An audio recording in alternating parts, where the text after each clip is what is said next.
Sit back, relax a little bit. Let me tell you a story. See if yours is anything like mine. Remember when I was a kid? So much better when I popped the lid. Feel the rap or open it up. Exactly, listen to Seany. Right, and Cash App's the easy way to get money transferred when you're out with friends. So, hop into that and then we'll get back to it. He said, baby, jump in the back, boy. Tailgate crazy. Jump in the back, everybody. What is up? What is up? Welcome to another episode of Shady Sports Fantasy Football Reports on the Bandwagon. And as always, I'm your bus driver, Cedric Green. I got my co-pilot over here, Justin. What's up, Justin? Not a whole lot. Big day, big day. Big day as well. Yeah. So guys, we're gonna be breaking it down for you. You know how we do every Sunday night. So we're gonna be talking the Broncos game, the Lions game. We'll be touching on the trade deadline coming up. Justin's team of the week, his IDP of the week, and then our instant reactions like we normally do. And maybe we'll get some interaction from you guys. Get your questions in that chat like you always do. Your start set questions, your player, your trade questions. Get them on in there, and we'll definitely be sure to touch on those with you guys. So yeah, we'll go ahead and get right into it. Tailgate crazy. It was a crazy day of tailgating, right? I guess. I think Justin's still a little hungover from that big division win over there. Oh, yeah. It was very quiet over here in the bars with having the Lions gear on. A lot of quiet Packers fans around here. Oh, so man. it was a very rainy day for them, but I'm happy with my Lions. We're back at the top, undisputed kings of the North. Everything's as it should be. Everything's all good. Mm-hmm.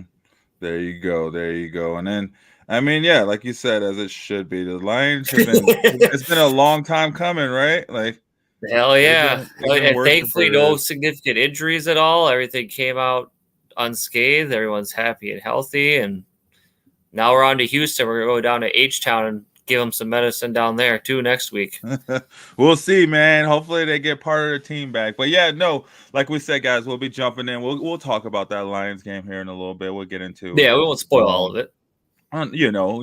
So thank you guys for joining as usual. Like I said, get your questions in the chat, get your comments in the chat, and we'll definitely touch on those. It's all about fan engagement. But again, thanks for joining us here on Shady Sports Fantasy Football Reports. I think it's episode like 28, 27, 28. I lost track, man.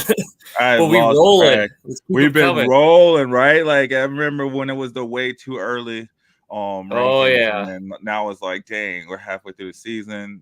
We need a second to slow down. It's been wild. Playoffs are on the horizon. Draft is way back in our rear view on this bus. So yeah, you don't even know who you drafted first. For some people who got CMC, right? You don't even know. So pour one up for those guys. Pour one. I'm actually curious to see for how many of you out there who have CMC on your roster. What are your playoff hopes looking like? What are your teams? Your roster builds have been since the draft, recovering with him being out this long. Mm-hmm. What are your teams looking like? Have you won any games? How many games have you won? Have you been able to pivot from it? Like, let us know. Put that in the chat for sure. But yeah, no, to jump right into it, get this bus rolling. Let's go ahead and we'll talk about this Broncos game, man. We lost 10-41 against the Ravens, and you know what? It's a loss, but it's not that bad, I think, in my opinion. So it doesn't hurt. It hasn't hit you as hard as probably some other Broncos fans out there. You take the L on the chin, and like, what was your biggest takeaway from it? Like, what was the thing at the end of 000 that stood out to you? Like, this is what we can take and move forward with it, and this is something that's like, man, we got to address this and like figure it out. Well, we were like what, like 0-3 on fourth downs midway through. I'm stats, man. I'll bring it up here. What was our fourth down? What did that look like, man? At midway through the first quarter, we went for four first downs, and four fourth downs. We finally got our fourth one with getting that first down up in the end zone. I think it was on a pass interference. I don't even remember what it was, but either way, like your just fourth kept down you. efficiency was 1 for 5, and your third down efficiency, you're 6 for 14. 6 for 14 on third down, which does Yeah. a little bit under 50%. But here's the big but thing 1 too, for Sted. 5 on the fourth down. You guys had 9 penalties for a total of 71 yards. And that sucks. You can't have that. That's You can't holding have on Pat Surtain. That's that Cody was a Martin. killer. Yeah, and it's our stars that were having those penalties. Yeah, It wasn't man. just Like you can't be doing that against teams like the Ravens. They'll punish you, not and they at did all. today. They'll put at it. all. Yeah. But I mean, it was the Ravens, though. I mean, Lamar Jackson was like 6 before his first missed pass. To break it down comparatively, how do you feel Bo Nix did to Lamar Jackson's game? I mean, I'll read you through. Bo Nix was 19 of 33 for 223 yards, an interception. He also had a receiving touchdown. But Lamar Jackson, 280 yards, 3 touchdowns. So comparatively to Lamar, how well do you think Bo Nix played against this Ravens pass defense and how he did commanding that team and running the offense? Well, Lamar was surgical, first off. Those passes, it seemed like this zone defense. He just ate that zone defense up. But it also shows you almost what the difference between having a really great running back and not having a solid running back room can do for a team. You know, like they threw for almost the same amount of yards. Granted, Bo Nix threw. Let's see. What is that, like 14 more passes? The Ravens had 269 passing. Broncos had 197. No, but I'm saying their individual stats, their individual yards. So both individual yards. yards. And Cortland Sutton had 7 catches for 122. That's awesome. Yeah, Zay Flowers had 5 for 127 and 2 touchdowns. Yeah, so big difference though, right? Their number one versus your number one. Their number one. The difference was essentially the 2 touchdowns. The 2 touchdowns, and then Derrick Henry is 2 touchdowns. Hey, props to that Broncos defense for holding Henry to only 2 touchdowns. Lamar Jackson. They had a tough task ahead of them. Yeah, Lamar Jackson didn't have any rushing yards.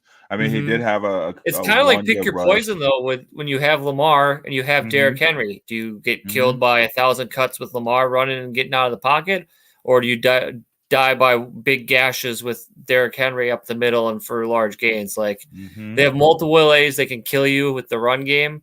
And it shows today it was going to be Derrick Henry. They weren't going to let Lamar run around, scramble, make plays, do hero ball. They kind of kept him contained in the pocket. But like you said, the difference was between him, Bo Nix. He was surgical. He was precise. He hit his wide receivers in stride, made big plays. And at the end of the day, he got the W for his team. Well, Bo Nix, too, is a lot of stupid play calling as well, too. Yeah, I don't think it was more Bo Nix. I think what you're onto something. It was the play calling. Today, there's a lot of – go ahead.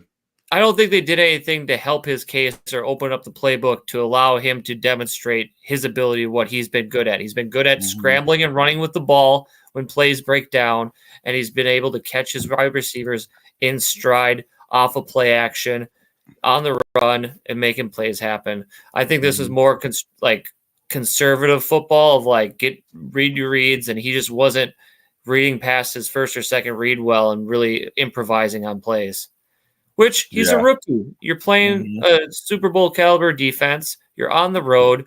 You're out of a high, 2 big wins. It's a clunker, but it might bite them in the back end of the year with the playoff seeding and whatnot. But overall, I think it's a measuring stick game. Like, you just measured yourself against teams like the Ravens. You're not quite there yet, but you did well enough. You did well enough to not make it seem as bad as the scoreboard was. It was 41-10, but really it was a couple big plays by Henry, a couple big plays by Flowers, and that was ball game. Which is what you would see out of a great team, right? Like, we have to get those couple big plays locked in. I mean, there was that one play to I think it was Bailey. It was a deep pass in the end zone. Like, Bo Nix just overthrew him. Yeah.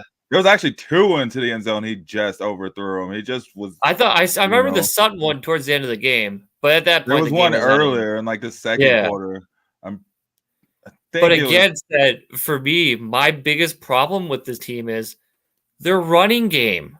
Estimate was doing good. Yeah. Javonte was just ho-humming it. Like, someone needs to break out and, like, be the 20 to 25 carry monster. Like, this 5 to 10 carries for everybody game script is not helping Bo Nix in this offense. It's not taking the pressure off of him. It's not giving the flow to the game for him because you have these short yardage runs, and then you're having Bo compensate by passing the next 2 downs. And if they don't work out, well, now you got 3rd and long, and you're going and trying to do desperation plays and end up punting the ball away. Like if what they could take away is if they got to get some sort of running game where they're taking chunks out the first 2 plays. So you're at 2nd and 4 or 2nd and 6, which opens the playbook up for Sean Payton and Bo Nix to do more things. But when you're constantly at 2nd and 8, 3rd and 7, it really constricts the playbook, and really the defense can hone in on him and expose him for like being a rookie quarterback. Like, he's going to have to make a play. He's going to have to ball out past us. And, Bo isn't going to be perfect right now. He isn't going to be laser surgical. He's going to make mistakes, and he made some today, but he didn't turn over the ball. He had that 1 interception, but it wasn't really on him. It bounced off of Humphrey's hands, and the other guy was there. So, it's just, they got to give Bo Nix more help. Like, I really wish they would have got Deontay Johnson or Amari Cooper or like one of these wide receivers, man. They need it. Like, I think before Tuesday too, make some phone calls for a running back, because I don't think Javonte's the guy. Like, he's not, and they don't think he is either. But they just did not make the move to get the guy. Yeah, like, that's my formula for their success for the second half of the season is get a running back in there that can take the load off literally for Bo Nix, put them in better field position for 2nd and 3rd downs, and someone that can rely on towards the goal line. And Estimate did all right today. He didn't put the ball on the ground, so that's a start. That's a start. But he already put the ball on the ground twice. I mean, it's just a stain. He has to run hard. He has to be getting first downs whenever he touches the ball to get that stain out of at least my Hopefully when Batty comes back, it'll be all wheels up. It'll be all good to go in that backfield. We'll see, man, because I tell you, man, like, they need something. Do you think the defense is awfully tired there? Yeah, being on the field longer because the offense isn't able to sustain drives or just put the ball in the end zone, and now there's like, oh man, we gotta bend, not break. We gotta hold this, especially offense. Like when they're going forward on 4th down, not getting it right. That just shortens the field right there. That just changes the way regardless. That's an energy killer. That's devastating. Like, when your offense is not converting 3rd and 4th downs, and you're going back out there, you're putting that Gatorade down. You're like, man, we gotta pull off some miracle here. We gotta play above and beyond and outperform just to compensate for our fallacies in our offense. Dang, the Colts gonna beat the Vikings. Hey, now it's only the 2nd quarter. It's a 7-0 game. We'll see how it goes. I mean, it's looking like a very sloppy game so far. But but to jump back to this game, so fantasy relevancy though. There was some big points in this game. I mean, Bo Nix had 18.72 points. Oh, you did? Okay, yeah. All right. So he still kind of went off for a quarterback Cortland compared to most Sutton had a quarterbacks. passing touchdown. Yeah, so Cortland Sutton had 23.28 points. Yeah. Cortland Sutton, he ate this week. He ate last week. So if you had him in your wide receiver 2 or your flex spot, you're liking that. I mean, I was would. afraid to go get him. I wish I would have gotten him. I went and picked up Lad McConkey instead of Sutton. Who are they playing next week? The Chiefs. Oh man, I think you can fire him up against the Chiefs. I would. That's what I'm thinking too. On the I don't know how much fab you could burn a priority for sure, but how much fab would you put on him if you have fab left over? Well, I mean, fab's more your category. How much fab would you put on him? Let's say it's $100 league for like what you have at the start of the year. I would put maybe between 15-20% of your remaining fab on him. Well, especially at this point in time, because you're probably looking for AJ Brown went down today. Receiver. Yep. Like there's injuries all around at the wide receiver position, so that's why I would probably spend it baseline that. But it all depends on your league mates. It all depends on who's hungry. Who knows? Oh, Ced's a Broncos fan. I'm gonna put that extra $5-10 on there and make sure he doesn't get them. So yeah, Cortland yeah, Sutton or Zay Flowers though. Who are you taking? Zay Flowers just because he has more consistent, better quarterback play at this point right now. But Yeah, even with Deontay Johnson, I would over there? put a priority bid on Zay Flowers, but I would put a secondary bid on Cortland Sutton. So even though I don't get Zay Flowers, I'm still getting Cortland Sutton. I can fire him up in my second wide receiver spot, your flex at the very least, and be okay with that. Mm. I know for a fact though, until this running back situation in Denver gets sorted out, I'm not starting any of them.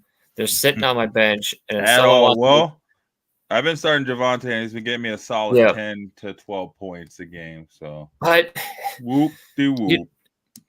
like if you really want to win your matchups, you need out of a running back one. He's a running back one.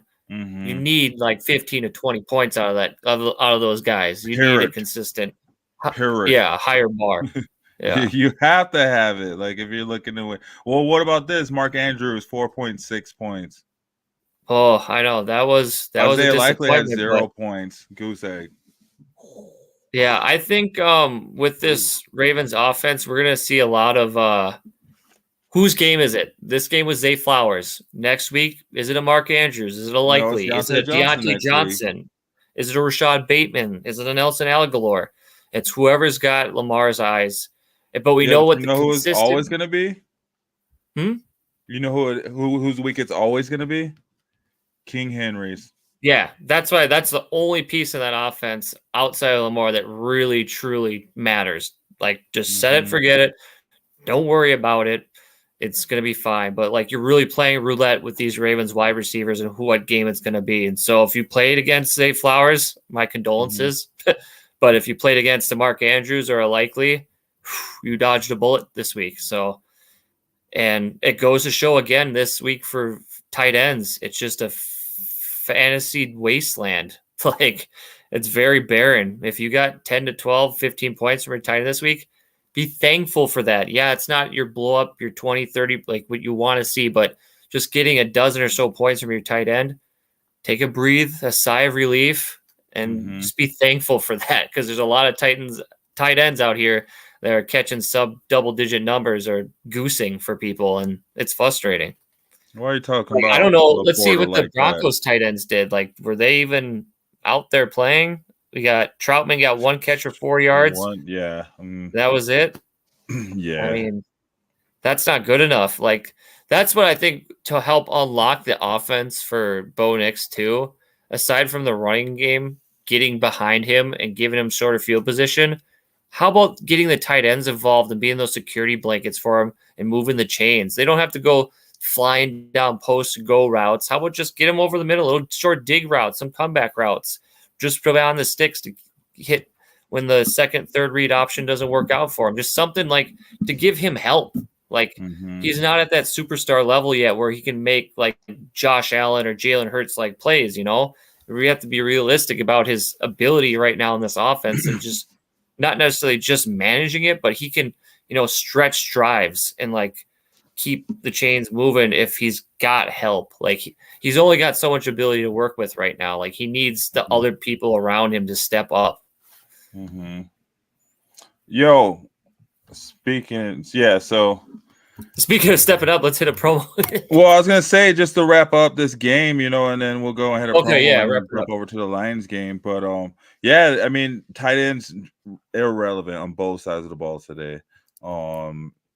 Nothing much else on receivers outside of Sutton and Flowers. I mean, Rashad Bateman, I thought he'd have a solid day today. He had 5.5 points. Well, Jordan Humphrey, the next highest score in Broncos, with 7.1 points, and Marvin Mims had 7 points, and I believe most of that was from kickoff return. So it depends on how you're getting scores in your league. And then Justin Tucker, he stood out finally with 11 points. I feel like he's been he's been around. He's been up and down, but definitely double his points from last week. And then the Ravens defense had 12 points versus Okay. negative 0.20 points for the Broncos defense, which hurt me because I was really high upon That's them. a lot of lineups ride or that die. they're looking like that. That killed a lot of matchups. Like you probably Killed lost my- by Yeah, it like hurt me because today. I bet you're thinking like I have no other option. I'm just going to roll with the Denver defense. They're playing well. Playing good, and They're shutting people down. But yeah, I think it's a turnaround though. Next week, like this, take this L on this chin to wrap up this game. Take the L on the chin. Roll into next week against the Chiefs and be like, if the Chiefs end up winning tomorrow night, be like, we're going to knock off the undefeated team. We're going to knock the last undefeated out. Exactly. Like, Focus just on take that. this one, learn from it, build off of it. When you come and face them off later in the season, if that happens to be the circumstances, learn better from it, be better, and outplay that team. I don't think it's all doom and gloom for your Broncos set. I think there's still hope on them. Nope. You're only 5-4. You're all right. Like my cup says, don't panic. I don't know if you can see it. Or Aaron Rodgers, RELAX, just relax. Exactly. He knows the dark place. So yeah, let's go to the promo real quick, and we'll come back. Yep. We'll talk those Lions. We'll talk those Lions. Then it looks like we got some comments. So we'll get your questions in. We'll touch those after we talk Lions. We'll touch on those questions. So get those rolling in. Don't forget to like, subscribe, and follow, guys. Hit that like button and hit that share button. It don't cost a thing. Thanks for tuning in. So we'll be right back. How are you? Bring them things. Bring them things. I call the plug. Bring them things. I bring them things. That's money. That's cash out.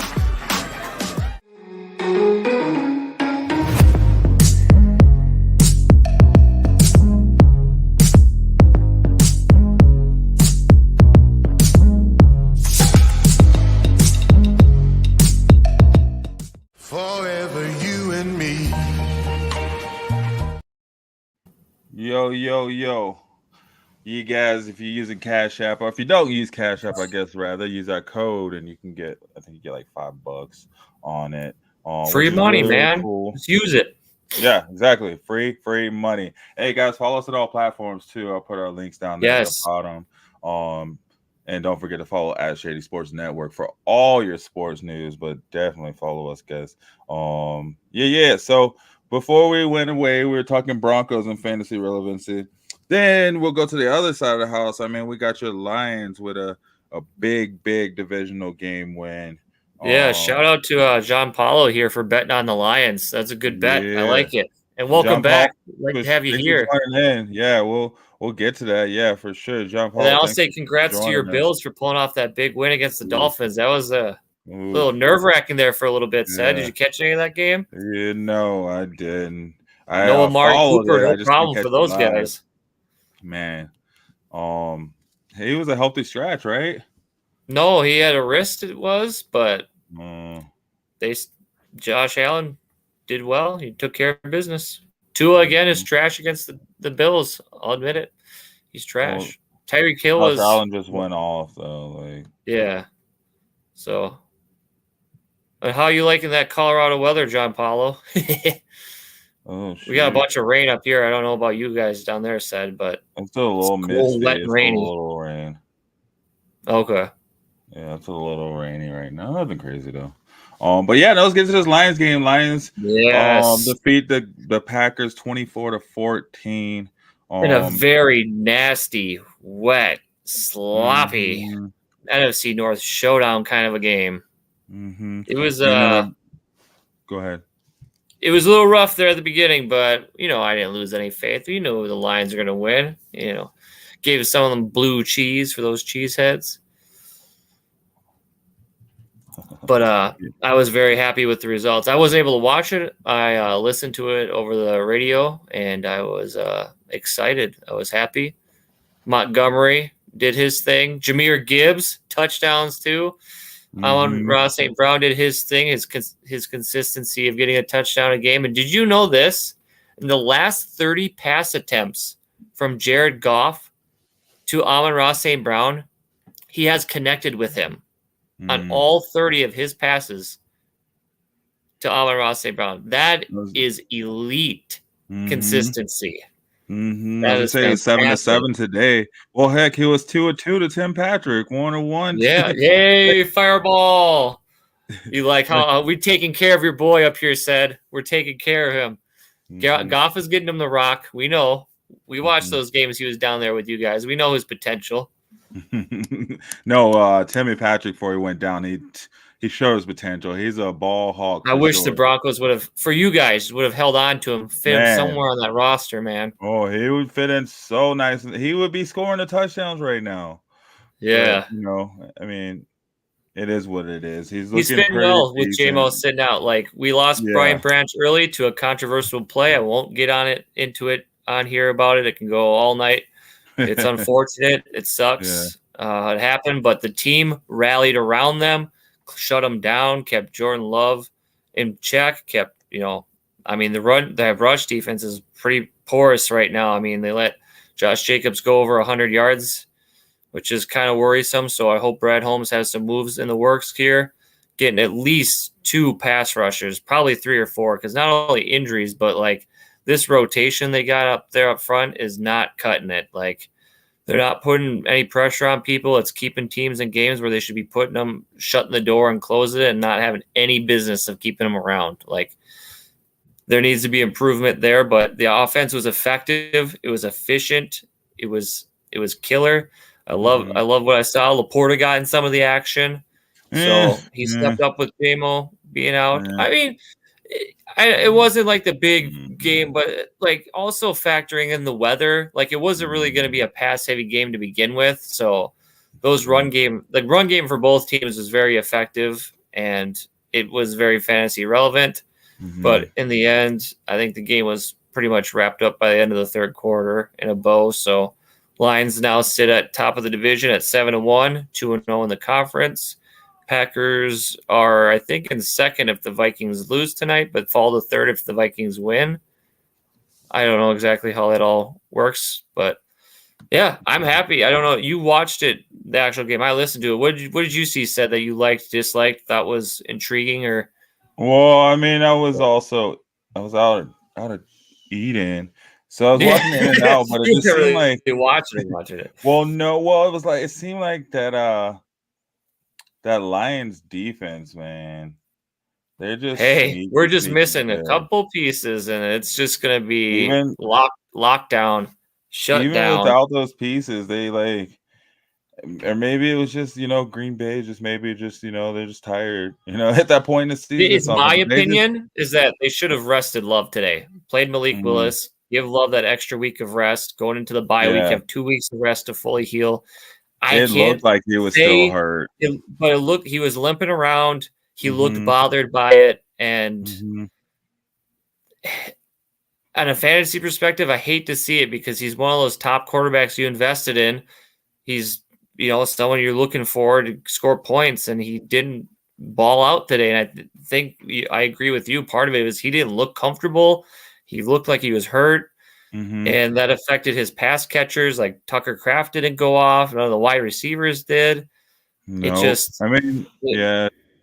Well, Jaden Reed, I think, went over 100 yards, but those are a couple big busted plays. But it's still, though, you saw a lot of passes flying over receivers' heads. It's like flying over their heads, and it just like he wasn't getting his feet set. He wasn't. And since I'm technically in Packerland, it was off of the radio broadcast for them, and there was a lot of discontent or disgruntledness with the performance from the Packers side of the ball. Yeah, man. But that's still a great team over there. It's still a good. Oh, yeah. It's a good players, whatnot. They'll bounce back. I'm sure they'll come out of the bye and they'll rock whatever team they're playing against. But now it's all back to business. Let's get a couple players on the edge for the Lions before the trade deadline's up on Tuesday, and let's go put Stroud on his back down in Houston next week. Because did you catch any of that Jets-Texans game? I mean, he got sacked 8 times, said by the Jets. He doesn't have any receivers. Tank Dell is his only receiver right now. Dalton Schultz isn't showing up. So, of course, that line cannot hold up all night and day. And you can't. That has to be the only fact, man. Because Joe Mixon is getting 100+ yards. He's back there making it look easy behind that line. So. And they don't have any receivers. They can lock in on Tank Dell, and it's not that hard to do. Do you think Nico is still a week out? I mean, Stefan's done Yeah. for the year. Nico is probably he's got able to one. start practicing in week 10, so he might come back next week, but I'd probably just even keep him out. They're at top of their division. They don't need to Yeah, rush I know him back it's nice to be necessarily. greedy and stuff for fantasy purposes, but like But you NFL gotta, GM like, cap on, like yeah. if you're the Texans, you're looking to make a playoff push, take your division and win and go the distance. Like, just You have to I be don't. prepared to go against the juggernaut. I mean, So I'm not mad if they start him next week, but at the same time, I'm a little bit worried if it's too early with that injury he had. Like, I'm not just saying this as a Lions fan, I don't want to see him on the field, but as like a person who watches football, I don't want to see someone get hurt again or get re-injured or re-aggravate an injury and then have them be out longer because of it. especially since Stephon Diggs is out for a year too. Like, Yeah, you don't with want to Nico risk. being out of that offense, you can definitely tell it does not run as effectively with Stroud not having anybody to throw to other than Tank. Because Tank Dell, I've seen enough this year. He's not a wide receiver one. He's not someone who you're running your offense. Not yet, at least. Yeah, not yet. So, yeah, I'd be a little bit worried if I'm Houston going next week against the Lions defenses. Again, Lions got another interception. Took it to the house. Fumble recovery too, right? Yeah, and it was a sloppy game, so the ball. But that whole game, they were snapping it low to Love. It was messy on that end of the football. But props to the Lions. They took it on the chin, losing their cornerback early. Defense rallied around it, locked it down, and got the W. And that's a big one. That's a huge win for the division. Now you gave yourself some space, some breathing room going forward. It doesn't mean to take the foot off the gas, but when you look at the schedule further down the road, you got to have these wins in your pocket. That really goes the distance for you for making a playoff run. Yeah, man. And John Paulo O'Keefe here is smart man, having Gibbs and St. Brown in fantasy this week. Smart moves. Yeah, both of them got you solid points. St. Brown definitely went off. And then Gibbs got. Did you see the running back? Did you see any of his pregame photos? No. He was wearing a jacket. Apparently, I haven't seen the photos. Maybe you can bring them up. I don't know if you can on here, but like, one of them was a jacket, I think, or a sweater that said "Green Bay sucks" as he was walking into the facilities. So it was just a little cheeky, just putting fire to the rivalry, adding fuel to it. Yeah. Let's see. But that was my biggest takeaway from the game from both sides of the ball. As far as the Packers go, I just hope they get healthy, rebuild, recoup, and come back stronger after out of their bye week. The Lions hangover was officially snapped this week. The Titans beat the Patriots, so that's the first team after playing the Lions that has won a game. So that's out of the way. That's in the past now. And what else do you have to take away from the Lions Packers before we move on here? Oh, well, I was gonna say, yeah, there was a couple of fantasy relevant play. Well, quite a bit of players starting on teams. So you had the running backs, Jimmy Gibbs and Montgomery. Both of them went off, going over 10 points, reaching into double digits. With Gibbs having 14.6 points and then Montgomery having 12.6 points. Josh Jacobs on the other side, he went 13 carries for 95 yards. No tutties though, so he only had around 12. He had 12.8 points. And then people probably were starting Jared Goff. If you're starting Jared Goff, you I don't know. I wouldn't start Jared Goff. I wouldn't have started either quarterback if I had them with this week. Like looking at the weather, paying attention to that, and seeing how going into that game what it was like. Like I personally started Joe Burrow over Jordan Love, and I started Sam Darnold over Jared Goff just because I knew the weather was going to be a huge factor. It wasn't necessarily talent or performance-based decision. I mainly was looking at the weather and seeing the reality of what is the ceiling cap here on performance based on weather conditions. Like when it's wet and sloppy and nasty games like that, it tends to not prove to provide lots of passing points, a lot of touchdowns, a lot of receiving yards. So that factors into it. Yeah. And then wide receivers, you had St. Brown, Amon-Ra went off with 18.6 points. On the other side, Jaden Reed went off. He had 17.1 points. So he had 113 yards on 5 receptions on 6 targets. And then, tight ends were just kind of doldrum. I mean, Tucker Kraft had 7.6. Yeah. And Laporta had 4.8 points. Nothing too crazy. And that was about it. I mean, you're probably not starting their kickers. You're probably not starting. I mean, I started the Lions the last few weeks. They actually got 9 points. Really? You picked up the Kitties defense. Yeah. I'm happy about that. They've been turning it around and looking as crazy. All right. You expected them to go down, but they've been holding it down since Hutchinson went down. Are you starting them next week against Houston? I mean, maybe, especially after seeing what the Jets did. All right. Maybe. I got a spicy one for you. Would you start the Bears playing the Patriots at home, or would you start the Lions playing the Texans in Houston? Probably the Bears playing the Patriots at home. But did you see the Bears game? I don't know if you want to get into that, but did you see what happened there? Yeah. They got whacked. Yeah. By the Cardinals, though. That's not the Patriots. That's a different. And then in that game, I mean, Kyler Murray had 4.7 points. Dude, Marvin Harrison Jr. had 2 points. What do you do with those guys said? Like, is this Call of Duty thing real? Like, Call of Duty came out, I think, last week or something, and I don't know. Based on Murray's performances the last 2 weeks, you'd think he's been busy playing Call of Duty more than he's been playing football. Well, he had 22 points last week against Miami. And this week sucked. It was complete garbage. And they won, so you can't be mad. Right? Like their rushing game just went off. You know, their running backs both had 16 points, and it wasn't even Connor had 15 points. So all 3 of their running backs went off for a day.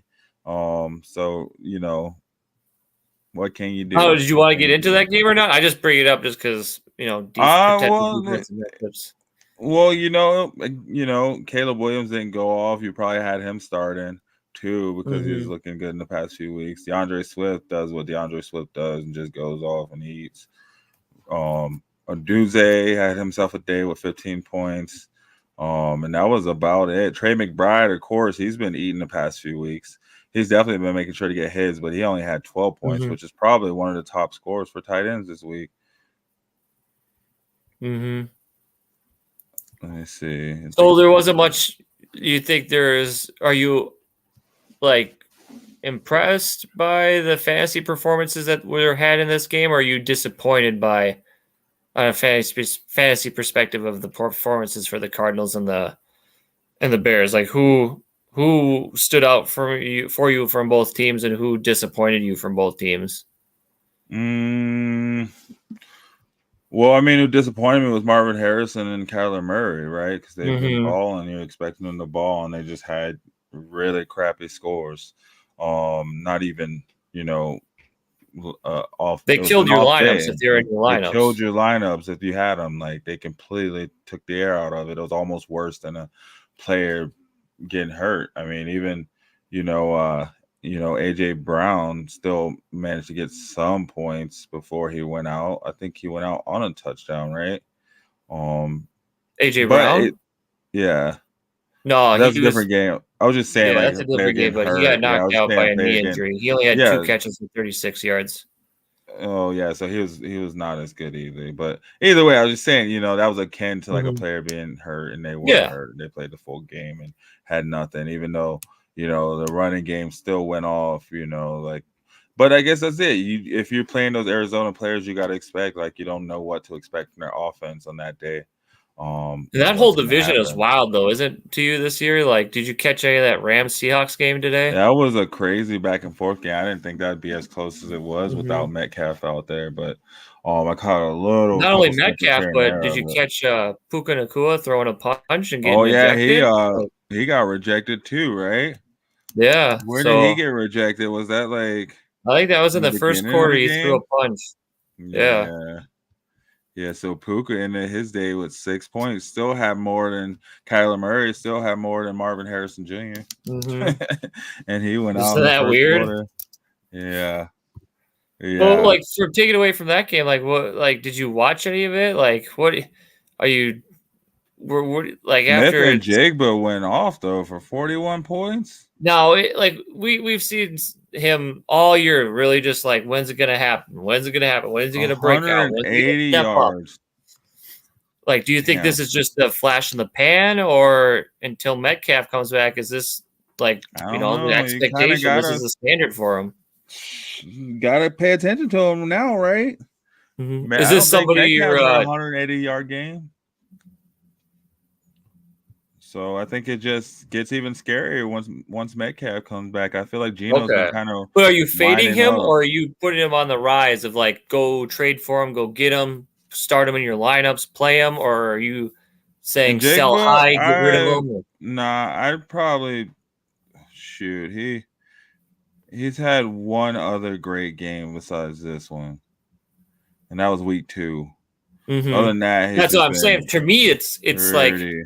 it needed to happen, but Mhm. going forward, rest of season, is this something I can count on, or is this just a flash in the pan, and we need to take Yeah, advantage of it before especially the trade like, deadline to move pieces to get more of like a stabler, more well, efficient he's not wide always receiver, gonna get almost 200 yards on 7 right? catches, 2 Mhm. touchdowns So you on don't 7 believe it. So you would catches. be selling him. What you're saying, like you'd be like trying to No, I trade. probably would. If I had him, I probably would be selling him because once Metcalf comes back, it's Metcalf's team, regardless of who you And then are. where does he go back to the 2 catches, the 30 No, he yards? probably goes back to more than that, but teams Mhm. are looking at him a lot more. Teams were prepared for Tyler Lockett, you know what I mean? I feel like that's what it was. Mhm. Teams were prepping for him, and then Lockett did all of a okay, sudden right? Jigba, He got a yeah, touchdown, I thought. he had 63 yards in a tutty, so Yeah. So that's Tyler Lockett numbers. I'll call it like mhm. that's pretty much what Yeah, but he's. when Metcalf's back and Jigba's going on the other side of Mhm. the field, he's not lining up over there on that left side anymore, right? He's lining Yeah. up in that 2 spot or that slot spot.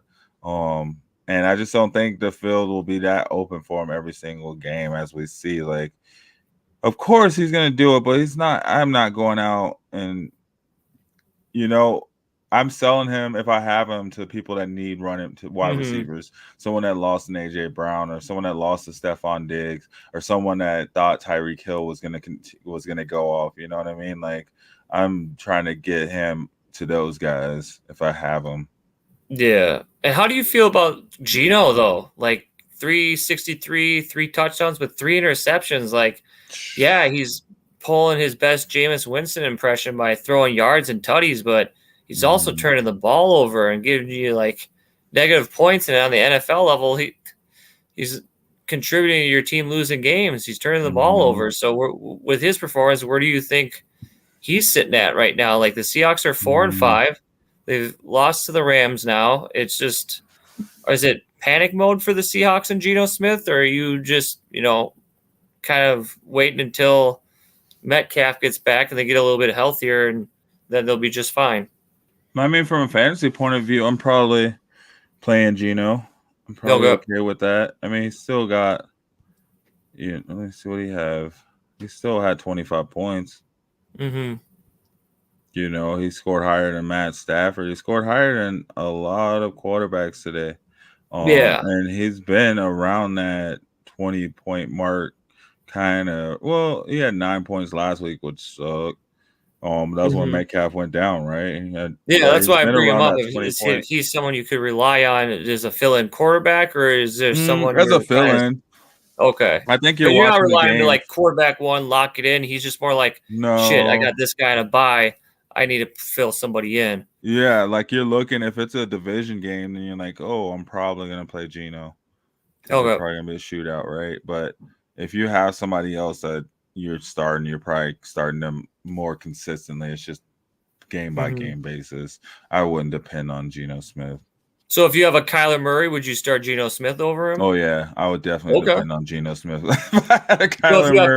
If you have Caleb Williams, would you be starting Geno Smith over Caleb Williams? Yeah, I would be starting Geno Smith over. Depending on the game, I guess. Yeah. So go ahead. Oh, I was just gonna say. So, despite the blemishes he had today, the 3 picks, still with the 3 touchdowns, the 300 something yards, that's well enough fine for you to throw him in your lineups, and you just take those mistakes and just hope he overcompensates with touchdowns and yards. It's better than the quarterback's throwing 183 yards. Mm-hmm. Okay. And 1 touchdown, right? My X factor from this game though is Demarcus Robinson, 6 catches, 94 yards, and 2 touchdowns. Now, this is his second game in as many weeks where he's pulled out multiple touchdown games. Is this somebody you think you can go after off the waiver wires and put him on your bench on your team? Or is he someone you're confident in after these couple weeks of getting touchdowns that, hey, I'll throw him in my flex. Stafford's looking at him. He's throwing him the ball in the end zone. So I feel like also, too, it's like it's also, too, an advantage of having Cooper Kupp and Puka back, right? Mm-hmm. Because when they weren't back, he was the number one. He was getting harassed by those number 1 cornerbacks too, right? Now he's, dropped down to the 3rd receiver role, and he's going against maybe those not so good guys on the secondary, and he's able to open up now and eat. So I think, I would definitely be looking at him as like a wide receiver 2 or maybe a slot wide receiver.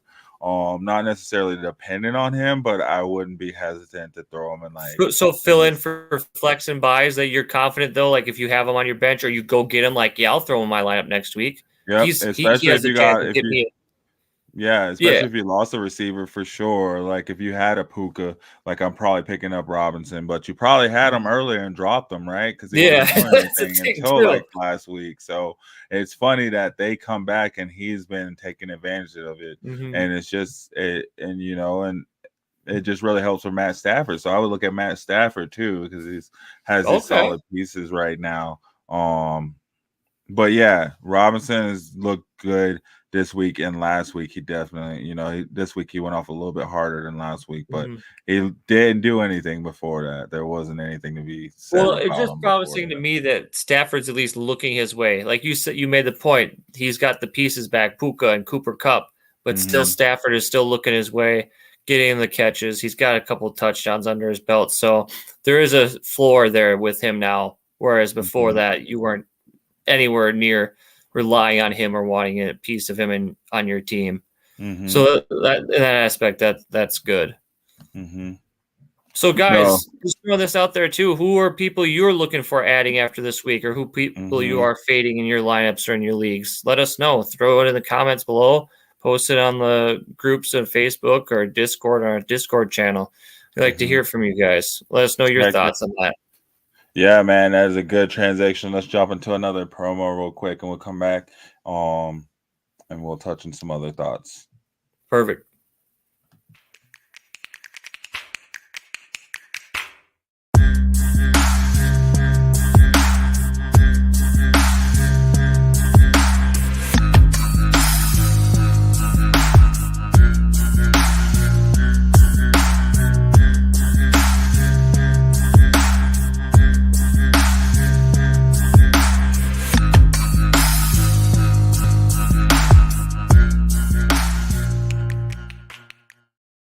Yes, y'all. Thanks for joining in.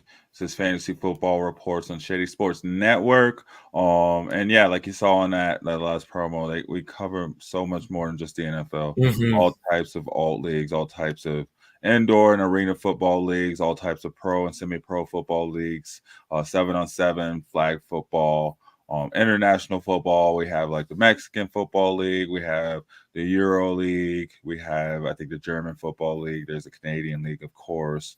We have the Big Three basketball. Man, so many different leagues. And I just find more every time I go on there. So check out, ShadySportsNetwork.com. Or you can check out our Facebook group, Shady Sports Network, or anywhere on the socials. Whatever your favorite social media is, look up Shady Sports Network, and we're probably on there. And watch us grow. Come grow with us, guys. So you like sports? Come and talk sports with us. We would love to talk sports with you, and especially on this show. We talk fantasy football. So don't be afraid to drop your questions in the chat. Who are you going to start? Who are you going to trade for with the trade deadline coming up? Do you have any trades in mind that you're looking to make? I've been looking for a receiver to make up it, because it's just like, dang, I cannot get Nico Collins back in time. It's just so frustrating.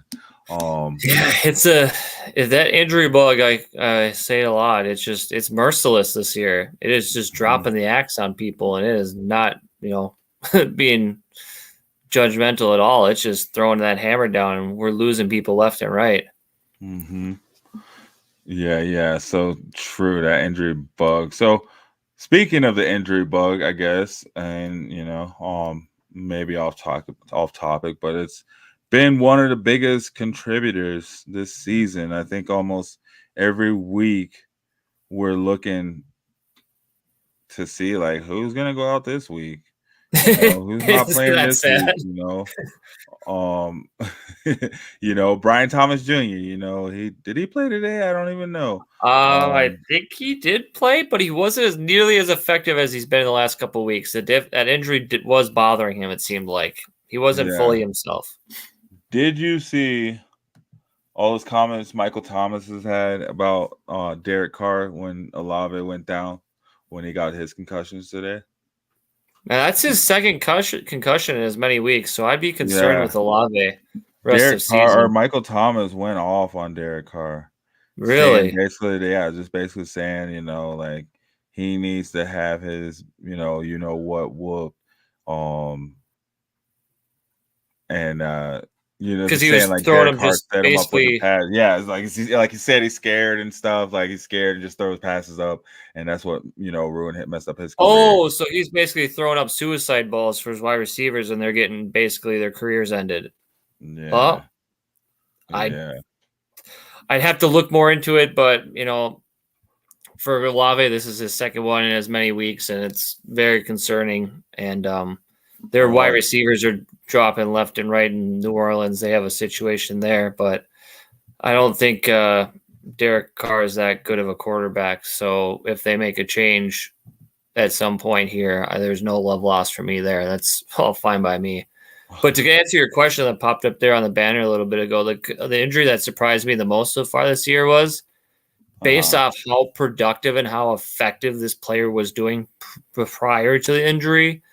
Then when it happened was the season-ending injury to Chris Godwin. Like that was fatal. Like he was being so good for your lineups. He was such an effective wide receiver for fantasy, so efficient, so just a points monster. He was leading the league in points for it, and I think it was more devastating also than surprise. Like it's surprised that it happened because it was such a visceral, just gruesome injury, but like just the weight it carries for the rest of the season because you lost him for the entire year, and he was just beastin'. Was the one that stood out to me the most.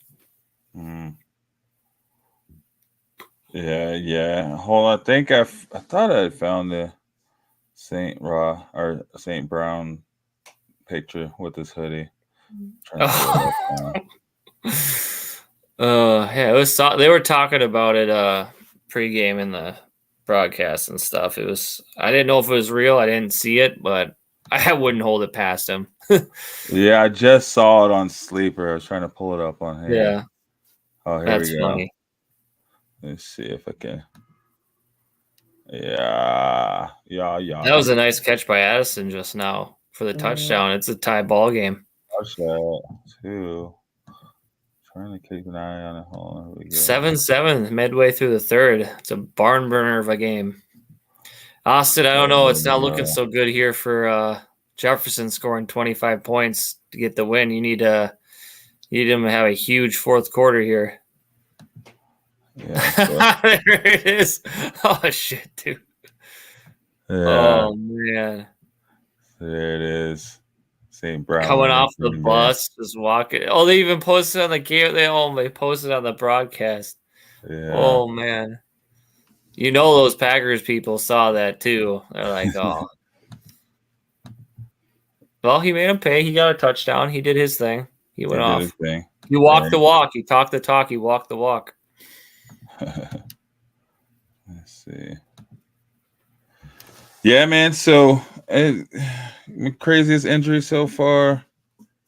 Hold on. What is this?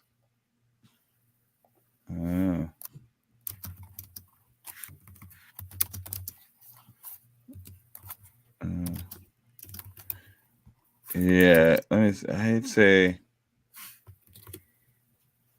I don't know. I'd have to think about it.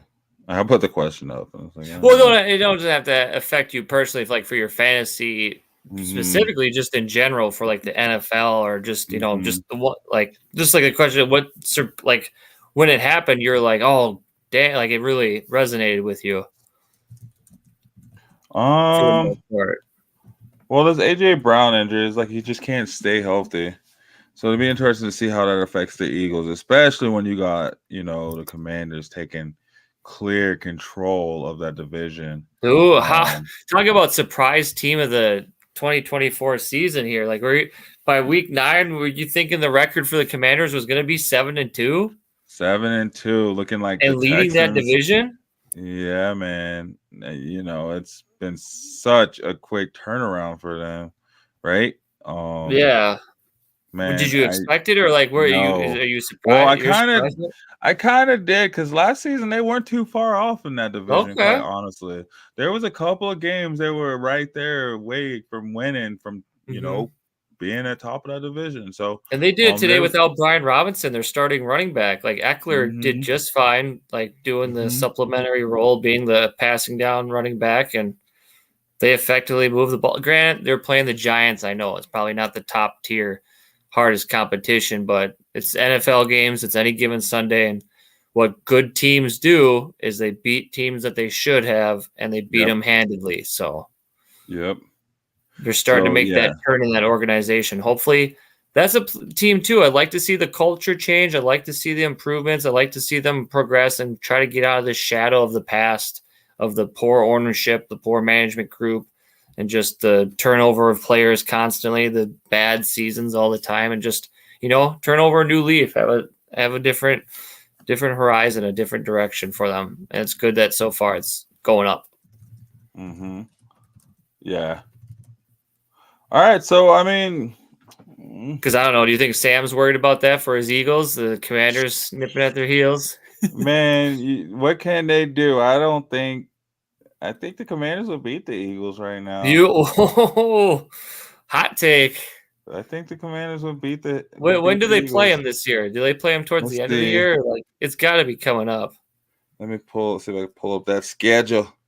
Get it right on track. Yeah, because I think that's going to be a hot game. Like Eagles, Commanders, that's going to be a lot of fireworks going. If everyone's healthy, everyone's back, it's a full roster. You know what I mean? It's week 11. It's in 2 weeks. Oh, all right. Spicy. They play each other week 11 and week 16. So, turn around. And then they play the Cowboys week 12 and week 18. Really? So, yeah, they could just lock down that division right away. I mean, they've already beat the Giants twice. Yeah. Okay, so the Giants are out of the way. Twice. They still have to play the Cowboys twice, though, right? They have to play the Eagles and the Cowboys twice. Okay. So I think they can beat the Cowboys twice. Well, I'm interested to hear what Sam has to say about this, what he thinks about Commanders stepping in on his Eagles division. I know, Sam, if you listen in, how you feel about all y'all Eagles fans out there? I got a lot of Eagles, tell us. What are you thinking? Cowboys are toast, right? You with me? Cowboys are done. Cook them. Put a fork in them.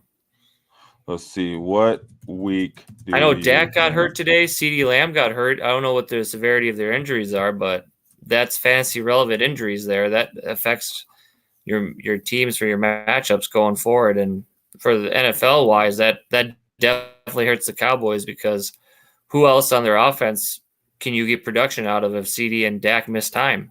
I would just devil's advocate maybe say Rico Dowdle just because he's last man standing, but I don't know. Maybe it's time to flush that and start over.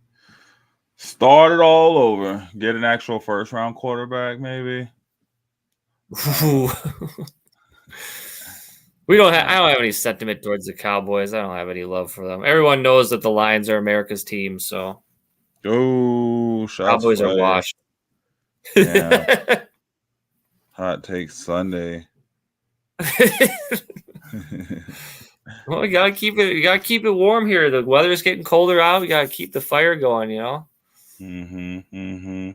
Yeah, no. So, all right. So on Tuesday we were talking. We had your your team of the week. Ooh, yeah. Let's look back and see how these guys did. We'll get this team popped up here. So, all right. So we got your quarterback, Kirk Cousins. Yeah, he ended up Kirk pulling out. Cousins.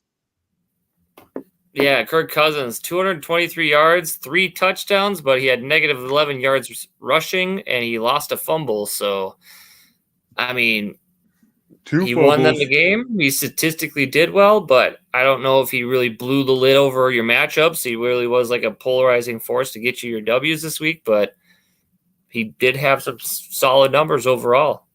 Mm-hmm. Well, like you said, 222 passing yards, 3 tutties. Did have those 2 fumbles. He had 17.78 points. So I thought that was Okay. pretty solid. Yeah. I think it was pretty solid. It wasn't the honestly. greatest, but he did. I don't think he murder your matchups. I mean, he did better than probably Jordan Love, Jared Goff, Mm-hmm. Joe Flacco, Sam Darnold right now. So Kyler Murray. I mean, there's a lot Yep. of quarterbacks he did better than, for Yeah. sure. So it wasn't bad. Honestly, if you had him in there, you weren't hurting. I mean, you didn't get a killer game from him, but he didn't kill your team either. So I thought that was still I think solid going day. forward, though, if Drake London's injury is serious, that's going to affect his performances rest of season or until don't tell Drake me London about gets it. back. Yeah. Oh, I guess you that's had my injury right there. There we go. Drake London. really? man. Yeah. Oh, you and this man, you have a love-hate relationship. Love-hate relationship with Drake London. Let me tell you. He's kept me in and pulled me out of so many things and just kind of. So now where are you at with Mr. Drake London Oof. after going down this week? What's all this ugly Joe Flacco pass? Oh, he's better than Anthony Richardson. Come on, man. Oh, yeah, Drake London, man. At least he got – that's what it was. At least he got me the touchdown. That's who got me the touchdown before they went out. That's so who it he was. did – he held it He over. was like, I got to get one for said before I go at least, man. I can't He's go like, down. he's going to until I hate get me this again if W. I don't catch this ball, but oh, my hip. Oh, my hip. Yep. So, like, I can't hate on him. I can't be mad. I just know when he comes He back. took I'll one for the fire him up. bandwagon. Yep, took one for the bandwagon, and then he's holding it. He still held it down. I mean, it would have sucked if I would have gotten 4 points out of him in this league.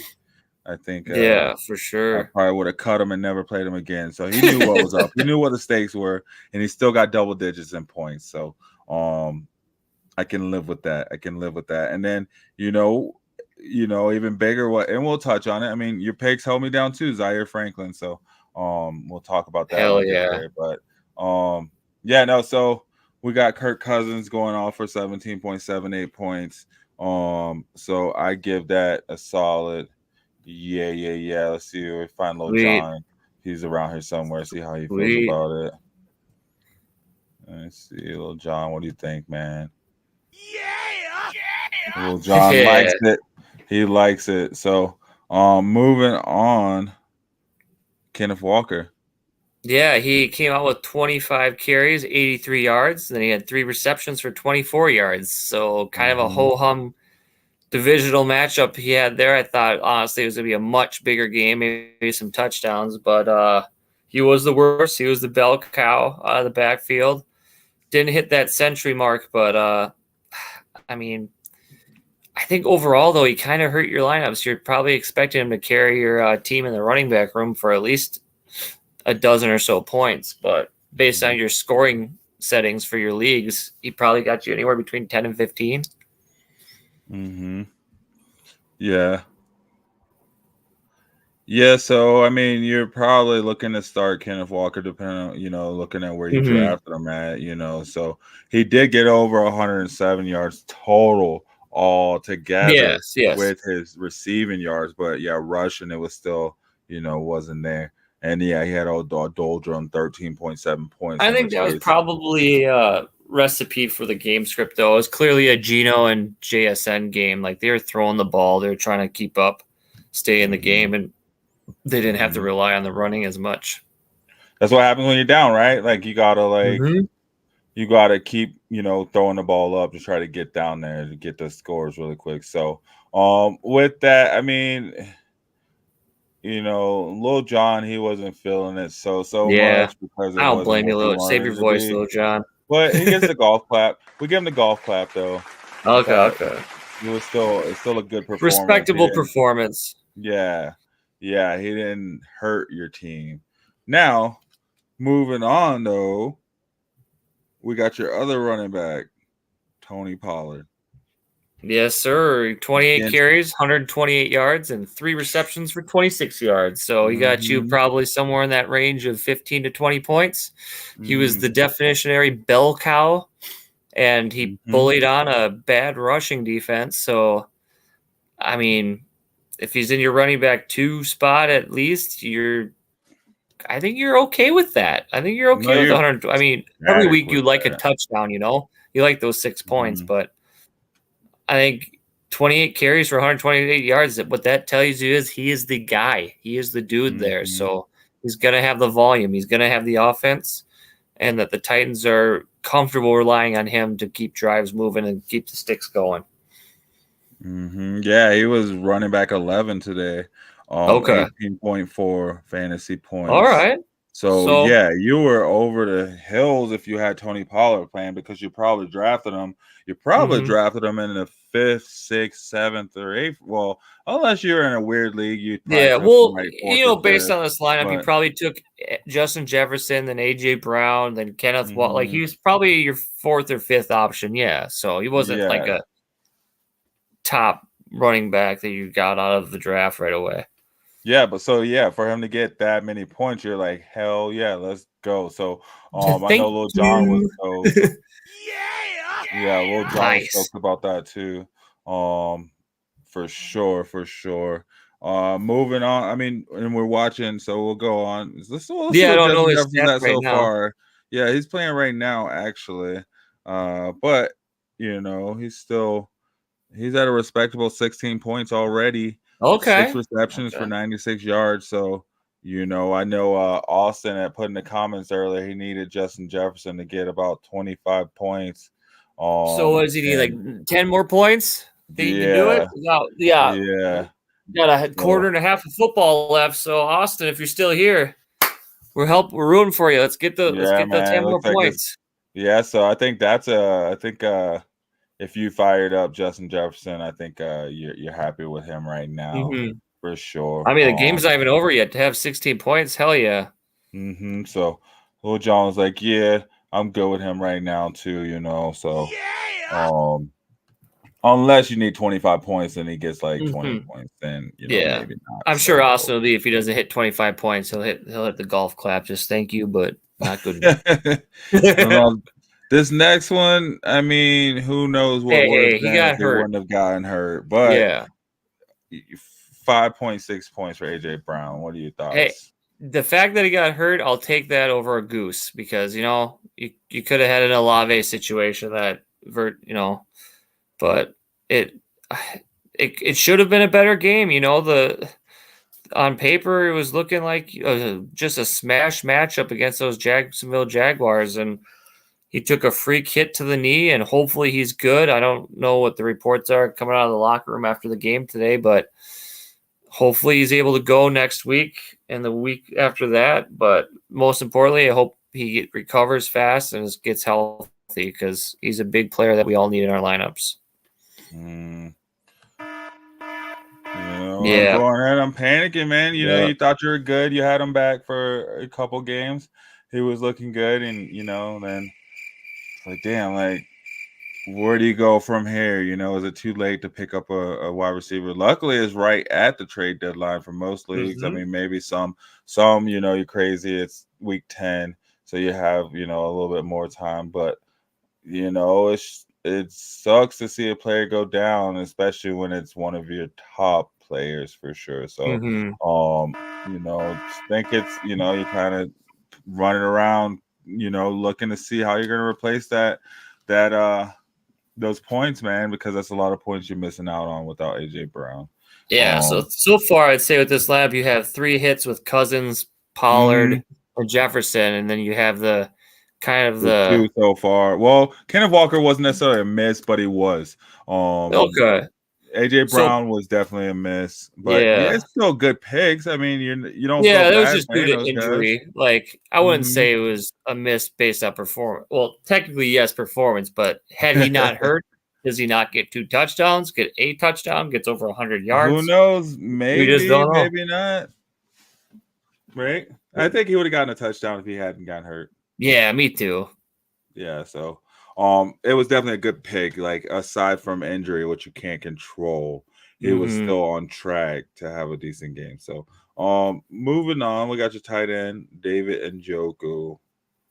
He was a little quiet, but he still had He 4 had points in a those 5 top. receptions for 29 yards. So Still had was 11.9 points. He almost had 12 points, still more than a lot of the top, than the top 5 tight ends. Yeah. It just, you thought going into that game he was going to be the top target for Jameis Winston, but Jameis Winston does Jameis Winston things, and he disappears, and he goes off. So this is just one of those disappearing games. None of those passing options in that offense thrive today, and we'll come back with better weeks. It just wasn't happening today.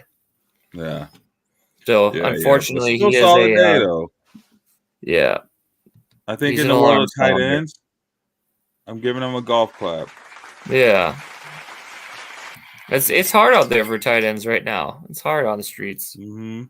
Yep, and if you played him, I think that was a good move. Like for sure.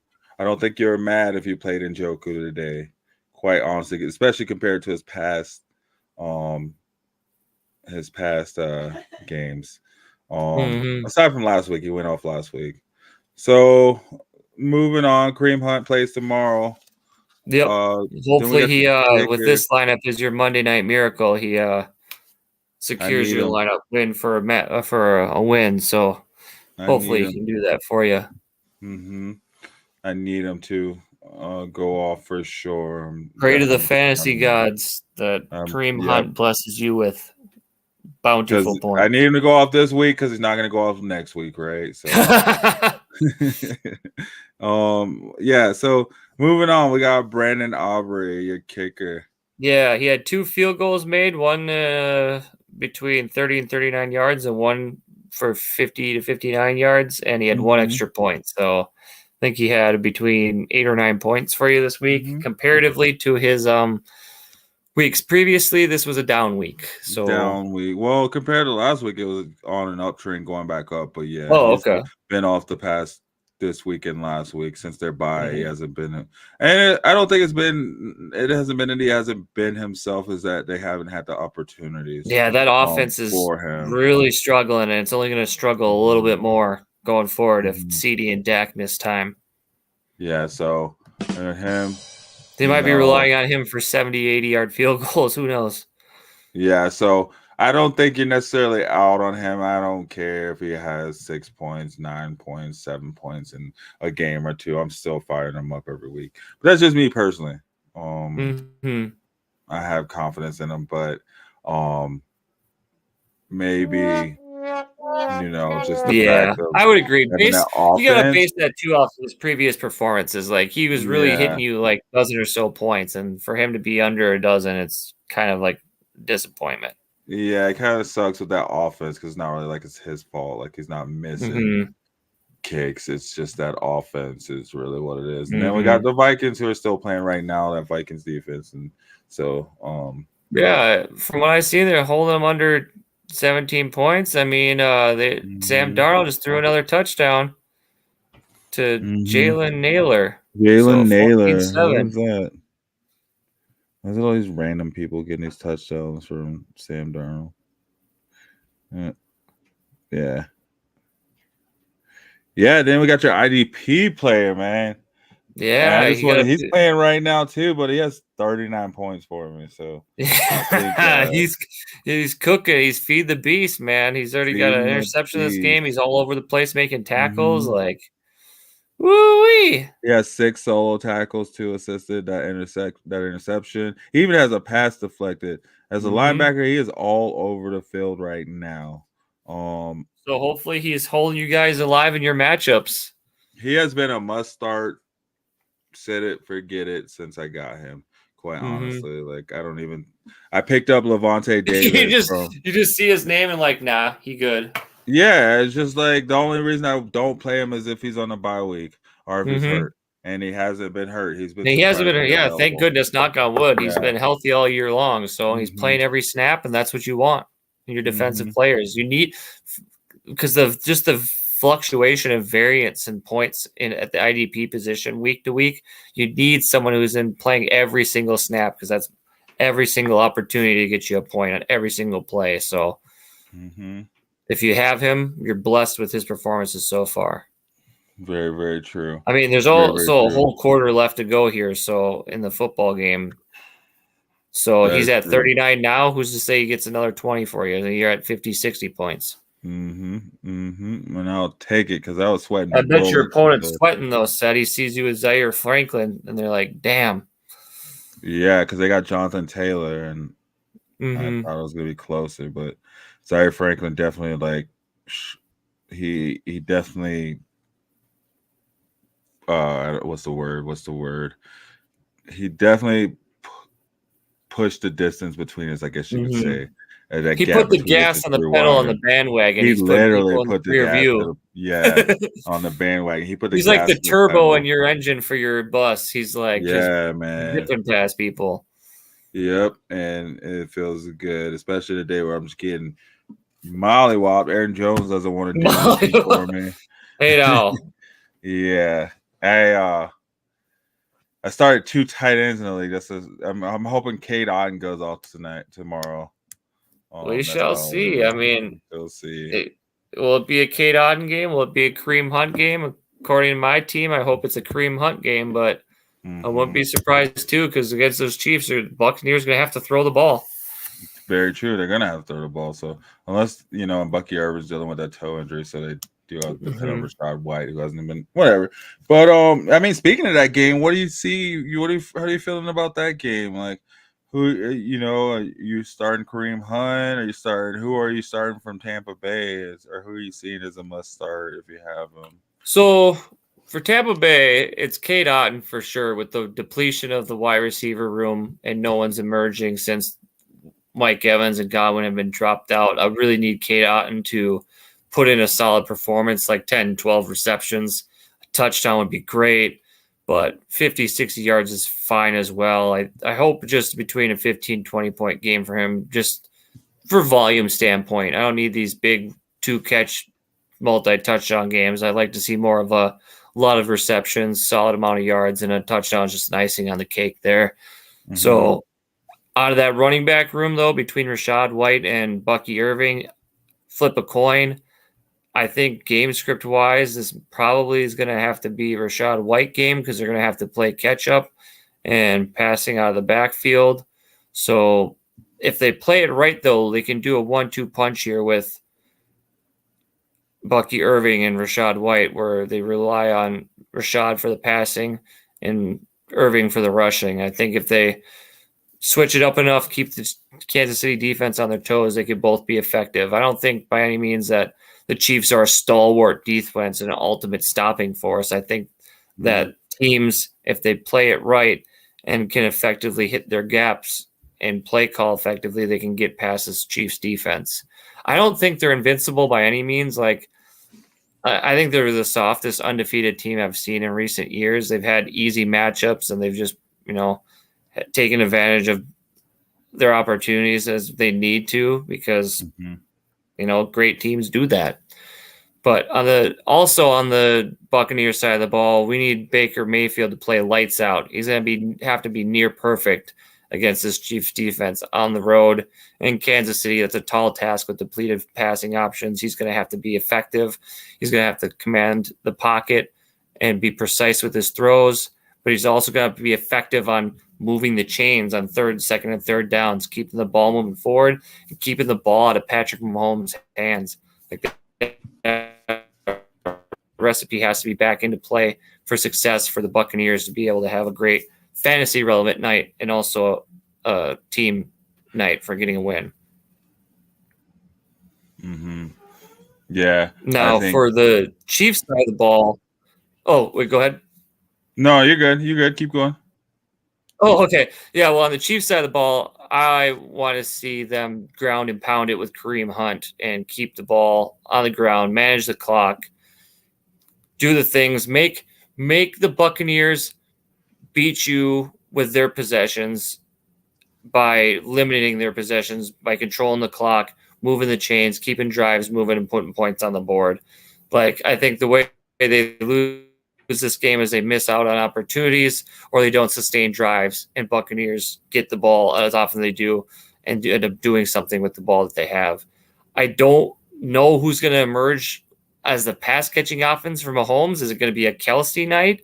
Is it going to be a Worthy night? Is it going to be a D-Hop night? Gonna wake Kinda up. like, I hope he does. I want to see it because you make that trade. If you make that trade as the Chiefs, what are you trying to do? You're trying to blow the top off of defenses.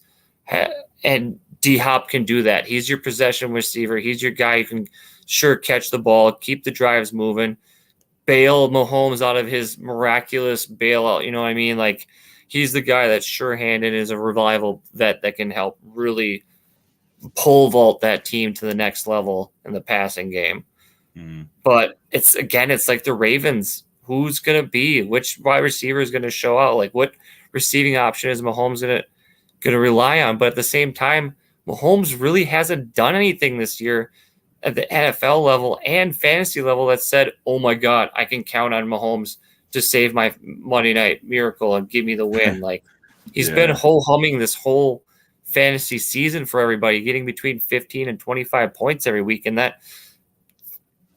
that's cutting it on the NFL level. He's getting them wins, but like as fantasy, it's not helping us dominate our lineups or blow the lid over our games. Like, it's just been very worrisome. Like, if I have Pat Mahomes going into tomorrow night, I'm concerned, like, who am I going to get? What kind of performance am I going to get? He's also been throwing more interceptions than touchdowns too. So it's not like a sure bet. Like, the Chiefs have this game in pocket in hand. Like, the Buccaneers, they've dropped some games to the Broncos and like teams where they probably should have performed better, but they've also beaten teams like the Lions that are better, and they have that capability of playing on another level. So by no means do I think this is just going to be a walkover matchup for the Patrick Mahomes and the Chiefs to just do whatever they want. I think it's going to be whoever sets the tone early and establishes the run is most likely going to have the better game. Makes sense. So who do you think that's going to be?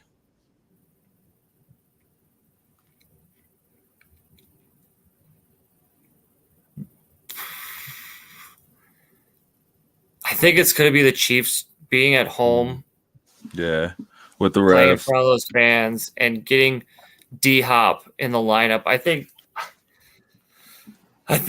out of the receiving options, I think it's either going to be a D-Hop or Worthy game. I think they're going to try to blow the lid off of and expose that pass defense for the Buccaneers. They've been susceptible to the pass all year long, and I think if they're going to be worried about D-Hop over the middle, they're going to catch Worthy out for bomb passes for 50, 60 yards. But if they're trying to keep a blanket coverage and keep everything in front of them, I think D-Hop's going to chip away at them by 1,000 cuts and get the 7 to 10 receptions and just keep the chains moving. I think Travis Kelce will be used if necessary. Like, if the game is close or they really need something to happen, he finds ways. He finds pockets. He's Travis Kelce. He's surefire to get, what you need out of him. But I think the stellar game on the Chiefs side of the ball is going to come from either Worthy or it's going to come from D-Hop. And then on the Buccaneers side of the ball, the stellar game is either going to come out of Cade Otton or Bucky Irving. One of those two players is going to blow the lid off and take it to the next level to get the win for them. Okay, there you go. I hope the Chiefs lose. We'll see. Yeah, for your sake. I mean, it didn't help that the Chargers won today, but it did help that the Raiders keep raidering. Right, exactly. So we're still in it. We're still in it to win it, and we got a chance. I mean, especially we can go and knock off the Chiefs next week. So I don't feel too bad. But yeah, no. Dang, man, it's been a good show. It's been a really, really good show. Hell yeah. Thank you guys for joining in. We had some questions come in from John Paul O'Keefe to kick it off. And it looks like he just stayed with us throughout. Austin, as always. Austin, thanks for tuning in. Austin tuning in. Yeah, you guys are great. Games. So yeah, guys, let's keep it going too. You can catch Justin over in the Discord channel, SSN Sports Talk and Content. So Shady Sports Network. You can search that over in Discord. And in the Facebook group. either in Shady Sports Network or the Fantasy Football Reports Facebook group as well. Or if you're on X, hit me up at 303 Bandwagon. Come and join the fun. I'm always, checking out on there, and I'm happy to answer any questions on there. You can find Shawnee on Facebook and Instagram, and then you can find, Justin over on Sleeper, as well as the Discord and Twitch. He handles that. So whatever questions you have about your team, send them over. We're at that point now. You're making that push for the playoffs, or you're deciding what you're going to do next season. But either way, you're trying to figure something out. We still got another week left of the trade deadlines. You can put some crazy trades together, or a couple days left, I guess, rather not a week. A couple days left of the trade deadline, and then come back and this Tuesday, so the day after tomorrow, we'll be talking about that Chiefs game. Let us know, who do you want to see traded? Who do you want to see your team get at this deadline? Who do you think is going to have the biggest move, and who's going to make the biggest impact for their new team if they end up, getting moved? Let us know. Reach out to us. We're more than happy to interact with you and bounce conversations off of you. This is what we want. This is what we like. We do it for you. Yep, that's exactly. Couldn't have said it better myself. So we're here every Tuesday at 6:30 p.m. Mountain Standard Time, and then every Sunday, like tonight at 7 p.m. We're live, guys. So come on, join us. Joining you for the Sunday Night Football. Yep. Let's talk. We're open to talking the game too. Obviously, if it's if it's a team we're more interested in, we're all about it. I know Justin has some interest in this game.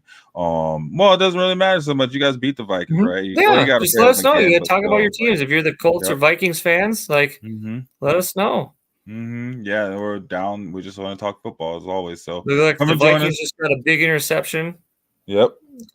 So that's the Vikings are up right now, so they're looking like they're going to be marching again. Hopefully Aaron Jones runs down the field for you, said, and hopefully Jefferson gets you another 10 points there, Austin. That'd be great.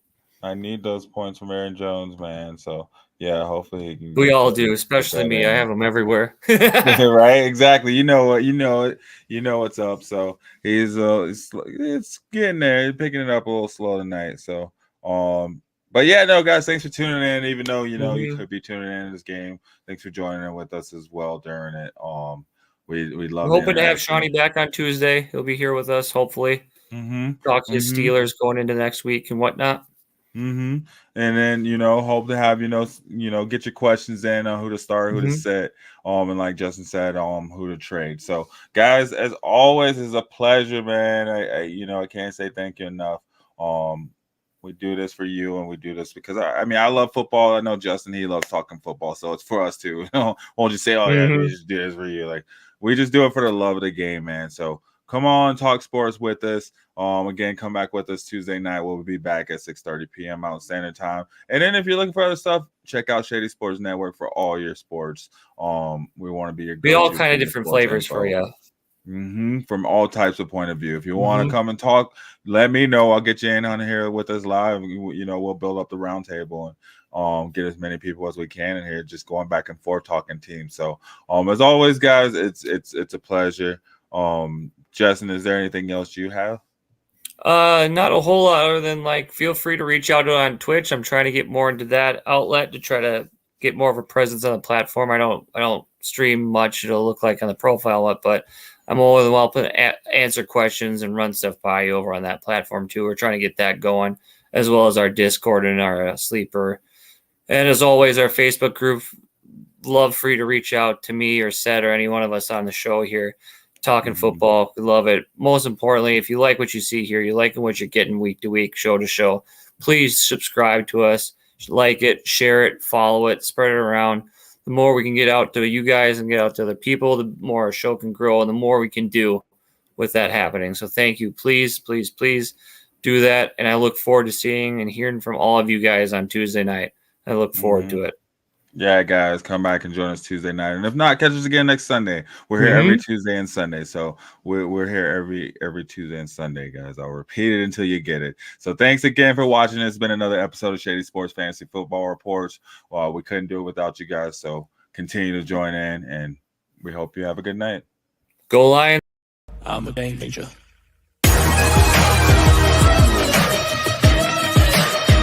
I'm a game changer.